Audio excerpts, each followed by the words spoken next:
Hello, it's Cara. Thank you so much for joining me. I am in the hot seat again, and I am answering your questions. And let's just get started. This one is from Jazzy. I am pregnant now, 9 weeks along at the time of this comment. Congratulations, how exciting. I look up to Cara so much as an example of the woman I can become. Aw. So I would like to hear Cara's advice on having a healthy pregnancy and postpartum period. The truth of her experience, the weight gain, tears, morning sickness, and what she would do differently, if anything, and what she wished someone told her.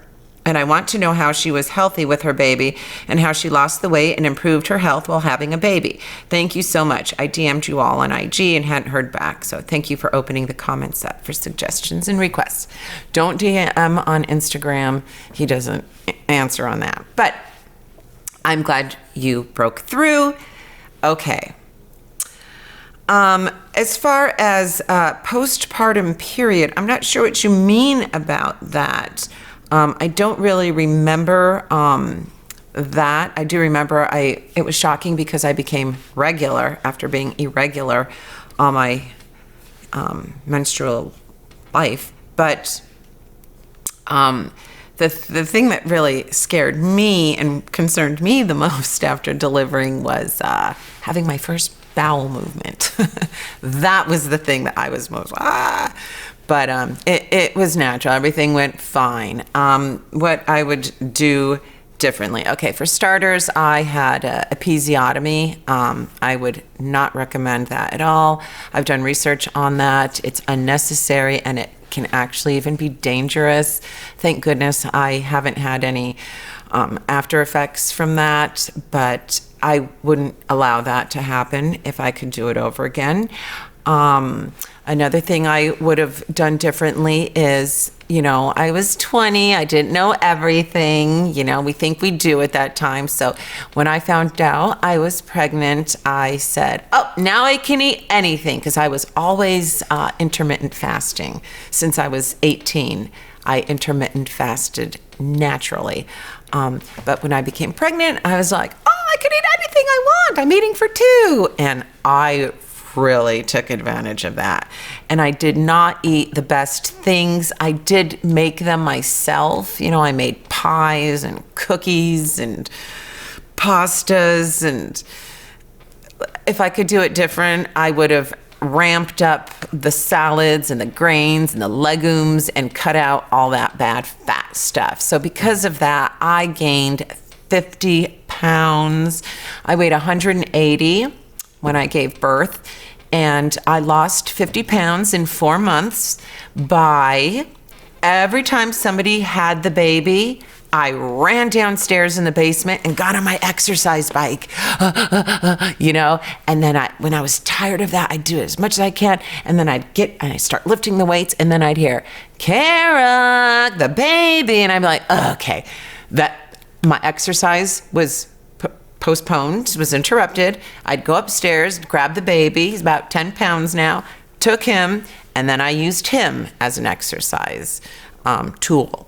You use the baby as a weight? Yes, and I read now that there's classes like that now, awesome.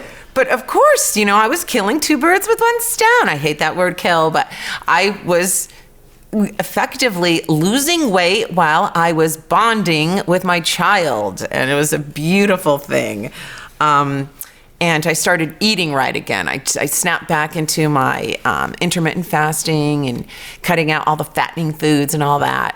So between eating right and exercising and intermittent fasting, 4 months, 50 pounds. And I think that's a healthy amount of time to lose that amount of weight. Another thing I would have done is I would have exercised throughout my pregnancy. I had a girlfriend who recently gave birth, and we worked out together, and I was just in awe of her, how she would be working out at 8 months with the baby, so when she was 8 months pregnant. So I wished I would have done that. If it's done right, and if you're healthy, if your doctor gives you the green light to go ahead and exercise, that's how, we were, it's natural. Women we're always working, and that's why we have these hips, so we could stick our baby on our hip and still toil. And that's not, I think when we were pregnant, in the past, women did not take to the bed and rest for 9 months. We couldn't. We had families and others depending on us. So yeah, God gave us strong bodies. So the body could take a lot. And I also think exercise would be beneficial. I've heard it helps with delivery. My delivery was a piece of cake, I think, because I had eaten right for many years before. Also, I was at a wonderful age, 21, when I had the baby. I remember I asked the nurse, am I too young to have a baby? And she said, you are the perfect age to have the baby. And I also wished I would have put headphones on my stomach and played classical music for the baby. I wished I would have done that, and I didn't. One thing I'm glad I didn't do was get a monitor in the baby's room so I could hear him cry. I never did get that, and now I have done some research on that, and that's just so... It's just so dangerous for a small baby to be in the room with those some waves, those electrical waves. It's not good. I just had my baby close to me all the time. I lived with my father, and I had a big room, and I had my big bed on one side, and I had his little bed on the other. And, I just put him to bed, and it's so funny. I'd put him to bed at night, and I'd go to sleep in my bed, and in the morning I'd wake up and there'd be a visitor there. He'd always climb into my bed. I want to know how she was healthy with her baby and how she lost the weight and improved her health while having the baby. I did not have any pain medication. The epidural, I did not get that. They gave me just a little slight painkiller, and I remember it was so painful. Oh my God. I don't care how healthy you are. Childbirth, those contractions are painful. And I remember asking the nurse, oh my goodness, please, I need more pain pills. And she said, oh, the baby's heart rate is starting to rise. And I said, oh my God, no, I don't need the pain pills. I don't need the pain pills.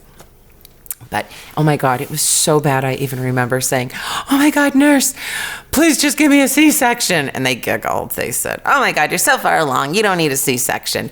Oh, yeah. And our friend Marshall Silver has a wonderful video he did on birthing the baby. Natural childbirth. It was just absolutely beautiful. They did it in their home in the bathtub, and it was just a beautiful, beautiful experience. I wished that's one of the things. You could find the link here or here. Here. But yeah, if I could do it different, I wouldn't have had him in the hospital. I would have had him at home. But if you are going to have the baby in the hospital, I've learned another thing that I wished I would have done different was they scoop the baby away from you immediately and drop droplets in its eyes. I wished I wouldn't have had that. If I would have done it all over again, I would have said, do not take that baby after he comes out. Put him on me immediately. I want to make eye contact, because that initial eye contact with your baby is so vital. But then they go and put these drops in their eyes, and they're temporarily blinded by it. It's just so unnatural.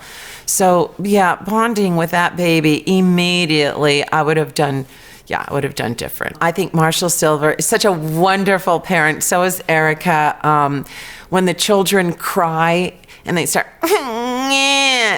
the conversation stops and we wonder, what, do you need love? And he just scoops the little child up in his arms, and basically that's all they need. They need a little attention. They need a little love. Okay, well, I hope that answers your question. Hope that helps, and I look forward to seeing you guys in the next Q&A video. Bye-bye. Take care.